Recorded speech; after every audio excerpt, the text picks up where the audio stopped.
Hello and welcome to the CDO Magazine interview series.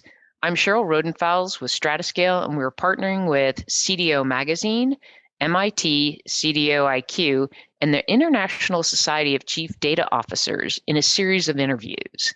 Today, I have the pleasure of talking with Don Vu, Chief Data Officer at Northwestern Mutual. Welcome, Don. Hey, Cheryl. Good to be here.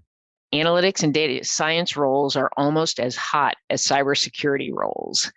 How are you staffing and how are you developing the talent to fill those roles?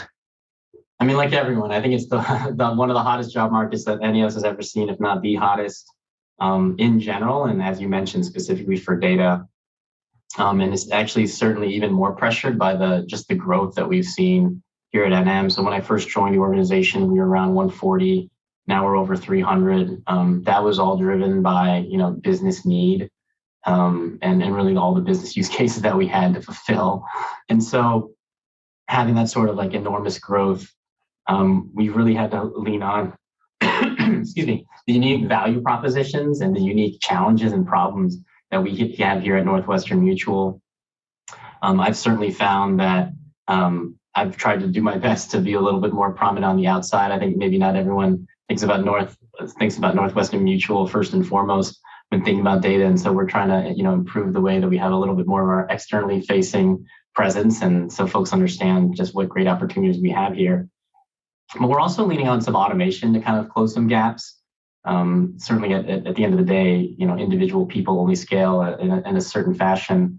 And we're really hopeful by leading the auto ML, which I mentioned before, leaning into having a strong data engineering team that can do the data wrangling for our data scientists and protect them from that kind of overhead. I think we're all pretty familiar with the notion that data scientists are oftentimes bogged down by the data wrangling. So trying to protect them from that with data engineers and data platforms. And then finally, just being really intentional about upskilling. We have a data literacy team that focuses not only on educating our business partners on the power of solving problems using data, but also on the upskilling of our teams themselves. What are the skills of the future or the near future that folks need in order to deliver for our partners and particularly on newer platforms that we're just spinning up. So those are a couple of ways that we're trying to tackle that challenge. I get it. I know previously I've worked with colleges to make sure that they're offering the right classes, especially when you bring in interns, to make sure that all the modern tools are being accessed. I think all the vendors that we work with too, they need to be providing education and not just, hey, let me go online and get a certificate that I can post and say, I got it, but that you can really get some hands-on experience because with all the requests you have and with all the progress that you make, you've got to make sure that you continue to have people that can provide the solutions as well as design and pull in information from every direction. Which brings me to something that we hadn't really talked about, but you had mentioned the one source of truth.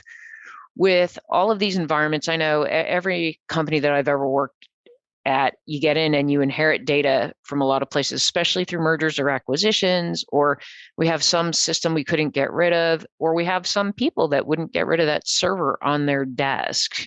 How do you address data integrity? I know you're doing it some through governance, but data integrity so that you do have that one source of truth. Because we've all seen it. People will pull down they'll pull down a copy of something and they'll load it onto their spreadsheet. And next thing you know, the numbers don't show up like what every other department is reporting on. So can you talk a little bit about data integrity? Yeah, no, I think if, without trust, then everything else kind of falls apart. So I think data quality, data integrity is critical for any data organization. The way that we try to tackle it, because to your point, is just such a large and challenging problem for every enterprise, is to try to think about our most pertinent data and those canonical data entities for which there can be like no dispute and disagreement.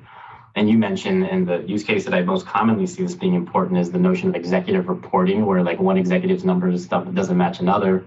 That's like the most typical area by which I've seen this really kind of like rear its head. I will say that that hasn't been as much of an area of focus here. I don't think that has been a big of a challenge. But I would say like two kind of just things that come to mind is one is think about those canonical entities for which there can't be any disagreement, and that's typically the customer, I would say products, and then here for Northwestern Mutual, the notion of our financial advisor or our field partners. In other organizations, it's going to be different. Certainly at when I tackled this in other places, there were kind of those different entities. But so I would start with those canonical entities. And then I would then also think about like the use cases for which that matter the most. In the instances when it's reporting and executive reporting, I think that, that then allows you to hone in on how you can provide value very quickly. And so I think that's really important. And then in other instances where it might be like operational in nature, you might have another way to tackle it. But canonical and most important data, and then most important use cases is kind of the way I think about it. I thank you for summarizing that, because people continue to fight that, and it goes back to having good governance.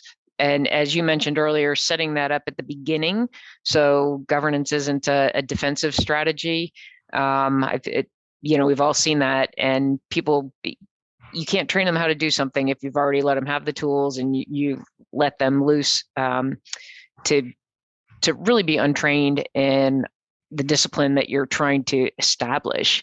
So very good. Any other advice for aspiring chief data officers? I guess two things, and you kind of alluded to it at the end, is this notion of governance. I think oftentimes people fear governance, or they're a bit more reactive to it. I would actually kind of proffer that governance, when done right, is actually an accelerant to business value, because if you do it right, it's essentially a paved road by which you can actually deliver business value. If you think about all the hurdles you have to actually jump over, whether it's privacy or compliance or legal, if you're doing governance right and you've negotiated at scale how those processes can be navigated, you're certainly providing a value to other partners that leverage that paved road that you've created. And that's what philosophically, the way I try to approach it, such that there's a bit of a gravitational pull towards governance versus a resistance that is just, a defensive mechanism. So that's one way I think about it. But yeah, no, other than that, I really enjoyed our conversation. I think that this world and area that we're so lucky to be in just continues to change and be incredibly interesting and fun. And never be shy about continuing to learn, because if you are, then perhaps this isn't, it's going to be a bumpier road because it's constantly changing, evolving, but that's part of the fun. So I just try to embrace that and hope others can too. I absolutely agree. Thank you so much for your insight. Don, thank you for joining me today. And everyone, please visit cdomagazine.tech for additional interviews. Thanks so much, Cheryl. Thanks for having me.